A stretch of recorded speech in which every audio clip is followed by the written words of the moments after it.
बिस्मिल्लाहिर्रहमानिर्रहीम। अस्सलाम वालेकुम नाज़रीन, मोमो कुकिंग में आप सबको खुशामदीद। आज मैं आपके साथ बड़े ही मज़ेदार दही फुल्की की रेसिपी शेयर करने जा रही हूँ।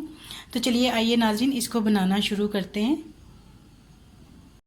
उसके लिए जो अज्जा दरकार हैं: बेसन 1 कप, नमक हाफ़ टी स्पून, लाल मिर्च हाफ़ टी स्पून, काली मिर्च हाफ़ टी स्पून, कुटा हुआ सूखा धनिया हाफ़ टी स्पून, 2 चुटकी हल्दी, ज़ीरा पाउडर हाफ़ टी स्पून, 2 चुटकी ही अजवाइन, half tea spoon chaat masala, 1 चुटकी मीठा सोडा। प्याज 2 तरह का चाहिए था, एक ही प्याज थोड़ा सा छोटे साइज़ का ही ये मैंने काटा है। आधा प्याज जो है उसको मैंने इस तरह स्लाइसिस में काट लिया है और आधा जो है वो बिल्कुल फाइन चॉप किया है। हरा धनिया फाइन चॉप किया हुआ 1 टेबल स्पून, 3 से 4 अदद हरी मिर्चें, इनको भी फाइन चॉप कर लिया है। हाफ़ टी स्पून साबुत ज़ीरा, ये हमें तड़के के लिए चाहिए। दही आधा किलो, आधा कप दूध, पानी हमें हस्बे ज़रूरत चाहिए इसकी फुल्कियों का बेसन जब हम बनाएंगे उसके लिए। ऑयल फ्राई करने के लिए। चटनी के लिए धनिया, 3 जवे लहसुन के और 3 से 4 अदद हरी मिर्चें। सबसे पहले मैं चटनी को पीस लेती हूँ। इसमें आपने नमक भी 2 चुटकी शामिल करना है। चटनी को हमने पीस लिया है। सबसे पहले हम इसका दही बना के रख लेते हैं फुल्कियों का। इसको बीटर की मदद से अच्छी तरह से फेंट लेंगे, कोई भी इसके लम्स ना रहे। अब इसमें दूध डाल देंगे। अब हम इसमें 2 चुटकी नमक डाल लेंगे, क्योंकि हमने फुल्कियों में भी नमक डालना है इसलिए इसमें थोड़ा ही नमक डालना है।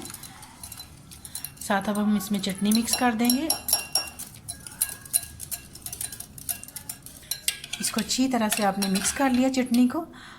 अभी मुझे ये थोड़ा सा अभी भी गाढ़ा लग रहा है, क्योंकि हमारी फुल्कियाँ जो हैं उसने भी पानी थोड़ा सा लेना होता है, तो इसलिए मैं इसके अंदर 2 टेबल स्पून पानी डालूँगी। अब मैं इसको साइड पे रख लूँगी, चाहें तो आप फ्रिज में भी रख सकते हैं। बाउल में सबसे पहले बेसन डालूँगी, धनिया पाउडर, काली मिर्च, लाल मिर्च, हल्दी पाउडर, सफ़ेद ज़ीरा पाउडर, अजवाइन 2 चुटकी, मीठा सोडा, चॉप प्याज,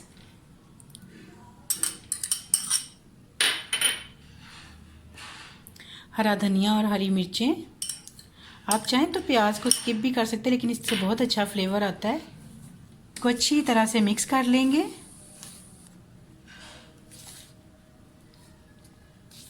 अब इसमें थोड़ा थोड़ा करके पानी शामिल करते जाएंगे।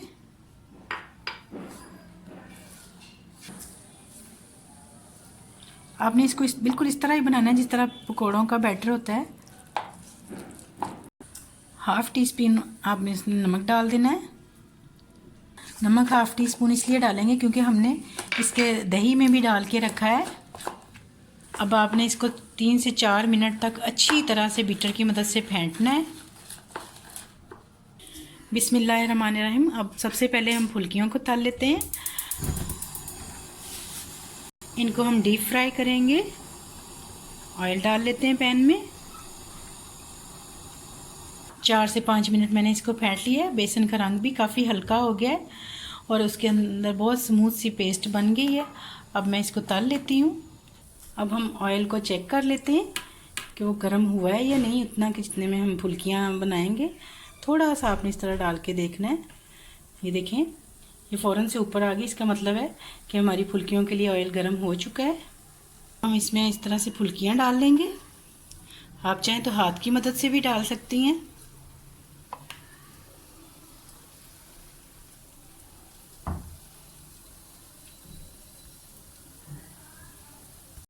एक तरफ से ब्राउन हो जाएंगी तो हम इसकी दूसरी साइड कर लेंगे। आपने इसको मीडियम हीट पे ही फ्राई करना है, एकदम से तेज़ आंच पे नहीं करना है।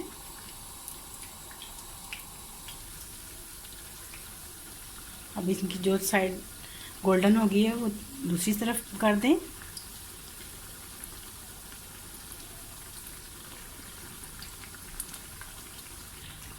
दोनों तरफ से ये फ्राई हो गई हैं। अब मैं इसको निकाल लेती हूँ।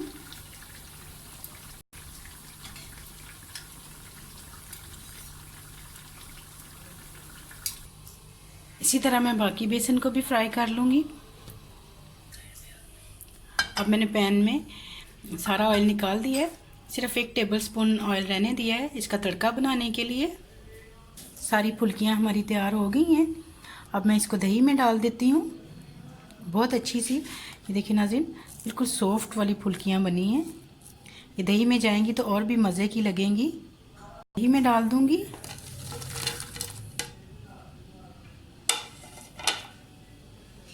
और इनको अच्छी तरह से दही के अंदर डिप कर दूँगी।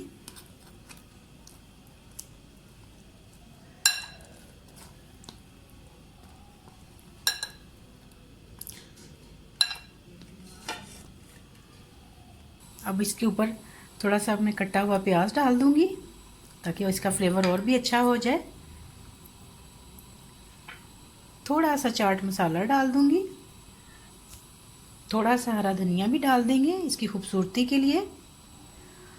अब हम इसका तड़का तैयार करते हैं। इसके अंदर 1/2 टीस्पून ज़ीरा डालेंगे।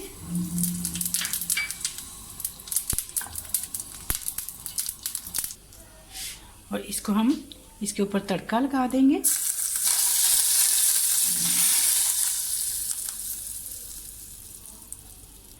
ये नाज़रीन, हमारी बहुत ही मज़ेदार दही फुल्कियाँ तैयार हैं। अगर आप लोगों को मेरी रेसिपी अच्छी लगे तो लाइक कीजिएगा, शेयर कीजिएगा, सब्सक्राइब कीजिएगा। दुआओं में याद रखिएगा। अपना बहुत सारा ख्याल रखें। अल्लाह हाफिज़।